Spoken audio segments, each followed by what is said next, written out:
একবারের জন্য আমাকে নির্বাচিত করেন, ইনশাআল্লাহ আমি ওয়াদা দিতে পারি এই বরিশালের চাঁদাবাজদের কবর রচনা করবে ইনশাআল্লাহ। আমি বিশ্বাস করি, আমি কনফিডেন্স রাখি আমার উপরে। ইনশাআল্লাহ আমি প্রশাসনের সাথে বৈঠক করে আশা করি ইনশাআল্লাহ যদি আমাকে 12 তারিখ নির্বাচন করেন, আমি প্রশাসনের সাথে বৈঠক করে 13 তারিখের পরে যারা দুর্নীতিবাজ নয়, অন্যায় করে নয়, তারা ঘরে ঘুমাবেন, তাকে কোনো প্রশাসন ডিস্টার্ব করতে পারবে না। আমি ওয়াদা দিলাম ইনশাআল্লাহ যদি আল্লাহ পাক আমাকে কবুল করেন, আপনাদের ভোট পেয়ে যদি আল্লাহ পাক আমাকে নির্বাচিত করেন, আমি সংসদে কোরআন ও সুন্নাহ আন্দোলন করব, কথা বলবো, বক্তৃতা করবো ইনশাআল্লাহ।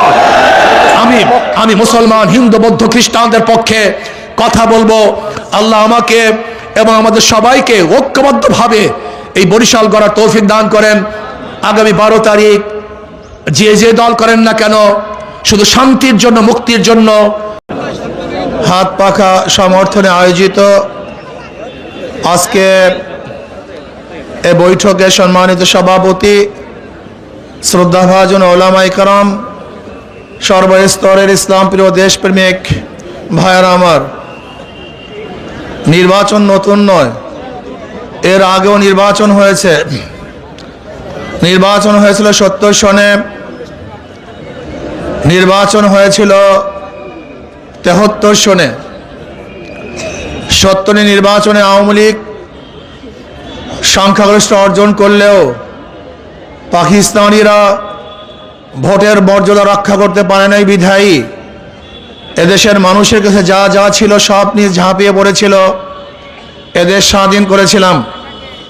স্বাধীনতার ভিত্তি স্লোগান কি ছিল? সাম্য, মানবিক মর্যাদা, সামাজিক ন্যায় বিচার, সাম্য। আমরা সবাই সমান। বাংলাদেশের মুসলমান, হিন্দু, বৌদ্ধ, খ্রিস্টান, যারা ঋষি, কামার, মজদুর, চাষি, সবার অধিকার সমান থাকবে। কিন্তু আমরা কি দেখলাম? যে স্লোগানের ভিত্তিতে স্বাধীন হয়েছে সেই সাম্যতা আমাদের মধ্যে নাই। আজকে আমাদের বাংলাদেশের অবস্থাটা কি?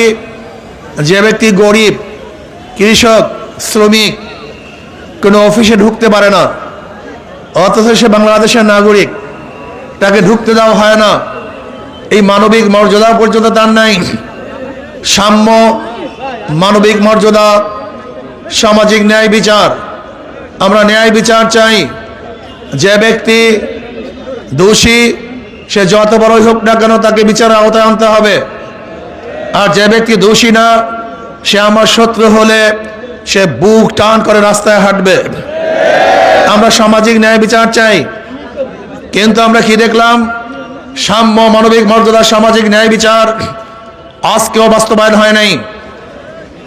73 নির্বাচনেও ভোটের অধিকার বাস্তবায়ন হয় নাই। 75-এ শেখ সাহেব দুনিয়ার থেকে বিদায় হলেন, জিয়াউর রহমান সাহেব ক্ষমতা বসলেন, 79-তে নির্বাচন দিলেন। যেই নির্বাচনের পরে তিনিও দুনিয়ার থেকে বিদায় হয়ে গেলেন। 81 নির্বাচনে সত্তা সাহেব ক্ষমতায় বসলেন, কিন্তু এরশাদ সাহেব ধাক্কা দিয়ে তিনি ক্ষমতা দখল করলেন। 86 সনে এরশাদ সাহেব নির্বাচন দিলেন, 55 নির্বাচন। এরপরে আবার আন্দোলন সংগ্রামের প্রেক্ষিতে 1991 সনে বেগম খালেদা জিয়া ক্ষমতা বসলেন। ভেবেছিলাম এতদিন পুরুষ নেতৃত্ব এদেশের মানুষের আশা এবং আকাঙ্ক্ষার প্রতিফলন ঘটাতে পারে নাই। এবার বেগম খালেদা জিয়া হয়তোবা আমাদেরকে দেশ আসমানে আকাশে উঠিয়ে নেবেন। কিন্তু আমরা কি দেখলাম? 1991 থেকে 96 পর্যন্ত এদেশ দুর্নীতিতে 4 বার বিশ্বের মধ্যে চ্যাম্পিয়নশিপ লাভ করেছে। আবার আন্দোলন সংগ্রামের প্রেক্ষিতে 96 নির্বাচনে শেখ হাসিনাকে ক্ষমতা বসালাম। ভেবেছিলাম মানুষ এবার শান্তি পাবে, কিন্তু 5 বছর যেতে না যেতে আন্দোলন সংগ্রামের প্রেক্ষিতে তিনি আর ক্ষমতা আসলে পারলেন না। 2001-এ আবারও বেগম খালেদা জিয়া ক্ষমতা বসালাম, কিন্তু আমরা কি দেখলাম?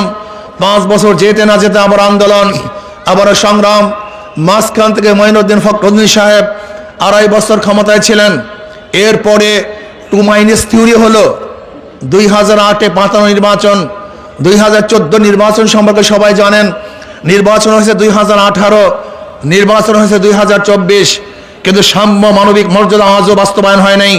এর জন্য মানুষ 2024 জুলাই এবং আগস্টে আন্দোলনের প্রেক্ষিতে বৈষম্য দূর করার জন্য মানুষ, ছাত্ররা, এদেশের কৃষক, শ্রমিক, সাধারণ মানুষরা ঝাঁপিয়ে পড়েছে। বৈষম্য দূর করতে হবে।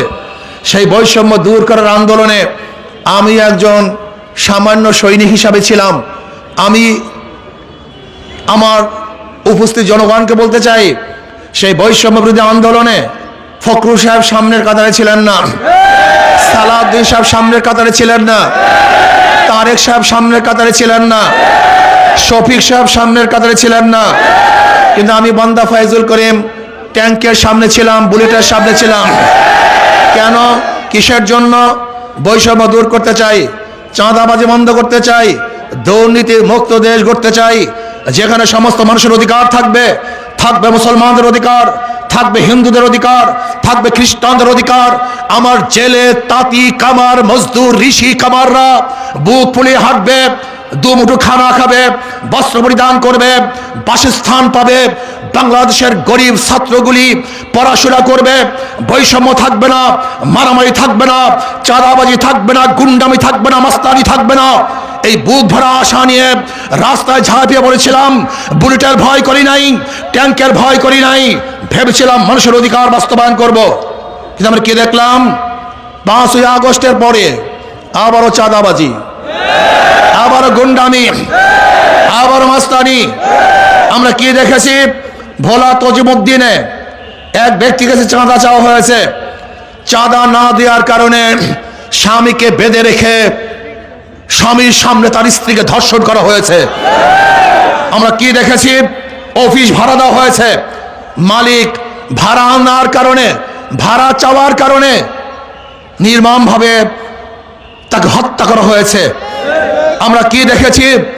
বগুড়ায় এক মেয়ের প্রস্তাব দিয়েছে আমি বিবাহ করব, বাবা রাজি না হওয়ার কারণে সবার সামনে সেই বাবাকে হত্যা করা হয়েছে। আমরা কি দেখেছি? এক যুবককে চাঁদা চাওয়ার কারণে মায়ের সামনে যুবককে হত্যা করা হয়েছে। আমরা কি দেখেছি? চাঁদা না দেওয়ার কারণে পাথর দিয়ে মানুষকে থেতলিয়ে দেওয়া হয়েছে। এর জন্য আন্দোলন সংগ্রাম আমরা করি নাই, এই চাঁদাবাজের জন্য আন্দোলন করি নাই, গুন্ডামের জন্য আন্দোলন করি নাই। আমরা কি দেখেছি? 5ই আগস্টের পরে একটা দল হাজার হাজার মানুষের বিরুদ্ধে মিথ্যা মামলা ঠুকে দিয়েছে এবং মিথ্যা মামলা ঠুকে দিয়ে লক্ষ লক্ষ কোটি কোটি টাকা অবৈধভাবে বাণিজ্য করেছে। এর জন্য আমরা আন্দোলন করি নাই, সংগ্রাম করি নাই। আমার প্রিয় বরিশালবাসী, আসুন, ওদেরকে বারবার দেখেছেন, নতুন ভাবে আর দেখার কিছু নেই। কিন্তু আমাকে, আপনার এই সন্তানকে একটাবার পরীক্ষা করেন নাই, ওদেরকে বারবার পরীক্ষা করেছেন, বারবার ফেল করেছে, এরপরে পরীক্ষার হলে ঢুকিয়েছেন, কিন্তু আপনার এই সন্তানকে একটাবার পরীক্ষা দেওয়ার সুযোগ দেন নাই। আমি বরিশালের মানুষকে অনুরোধ করব, করজোর অনুরোধ করব, একটা বারের জন্য আমাকে পরীক্ষা করুন। যদি ফেল করি, দ্বিতীয়বার আপনাদের কাছে আসবো না ভোট নেওয়ার জন্য। ইনশাআল্লাহ আমি আশা করি, যদি আল্লাহ পাক আমাকে কবুল করেন, যদি আল্লাহ পাক আমাকে কবুল করেন, তাহলে আমি এই আমার কনস্টিটিউশনের মধ্যে একটা মিথ্যা মামলা রাখবো না ইনশাআল্লাহ। জুলুম অত্যাচার বন্ধ করার জন্য 100% চেষ্টা করবে ইনশাআল্লাহ। আমার যুবক যারা আজকে কর্মহীন, বেকারত্বতার অভিশাপে ভুগতেছে, তাদেরকে ইনশাআল্লাহ কর্মের ব্যবস্থা করব। যেই সমস্ত আমরা মা বোনেরা না খেয়ে আছে, তাদেরকে কিভাবে কর্মসংস্থান করা যায় সেই ব্যবস্থায় আমি ইনশাআল্লাহ উদ্যোগ গ্রহণ করব ইনশাআল্লাহ। যারা শিক্ষিত সমাজ আজকে বেকারত্ব জীবন নিয়ে গজব নিয়ে ঘুরতেছে, তাদেরকে কিভাবে কামাই এবং রোজগারের ব্যবস্থা করা যায় সের জন্য আমি পরিকল্পনা গ্রহণ করব ইনশাআল্লাহ। সবচেয়ে বড় কথা হলো, বরিশালে বিগত দিনে যে কাজ হয় নাই, সেই কাজগুলিকে আঞ্জাম দেওয়ার চেষ্টা করব। যদি আল্লাহ পাক আমাকে কবুল করেন, আমার প্রথম কাজ হবে দুর্নীতি মুক্ত একটা সমাজ গড়া, দুর্নীতি মুক্ত সমাজ গড়বে ইনশাআল্লাহ। আমি বিশ্বাস করি সমস্ত কিছুর মূল হলো দুর্নীতি। আজকে আপনি যাবেন কলোনিতে, আমার কেডিসির কলোনিতে যান, রসুলপুরের কেডিসির কলোনিতে যান, আপনি যান পলাশপুরের কলোনিতে, আজকে 20, 30, 40 বছর আগে তাদের যে অবস্থান ছিল, জীবন যাত্রার মান যা ছিল, আজও একই অবস্থা আছে। হাজারো হাজারো দায়িত্বশীল এবং ক্ষমতাশীলরা পরিবর্তন হয়েছে, কিন্তু আমার গরিবদের ভাগ্যের পরিবর্তন হয় নাই, ওদের জীবন যাত্রার উন্নয়ন হয় নাই। ওদেরকে বারবার ঠকিয়ে ওরা ভোট নিয়ে আঙ্গুল ফুলে কলাগাছ হয়েছে, কিন্তু আমার গরিব দুঃখী মেহনত মানুষের ভাগ্যের পরিবর্তন ওরা করে নাই। এই ডাকাত এবং চোর লুটেরাদের বিরুদ্ধে একটা আন্দোলন করতে হবে, সংগ্রাম করতে হবে ইনশাআল্লাহ। আমি বরিশালে কোনো দল বুঝি না, আমি কোনো দল বুঝি না, নেতা বুঝি না।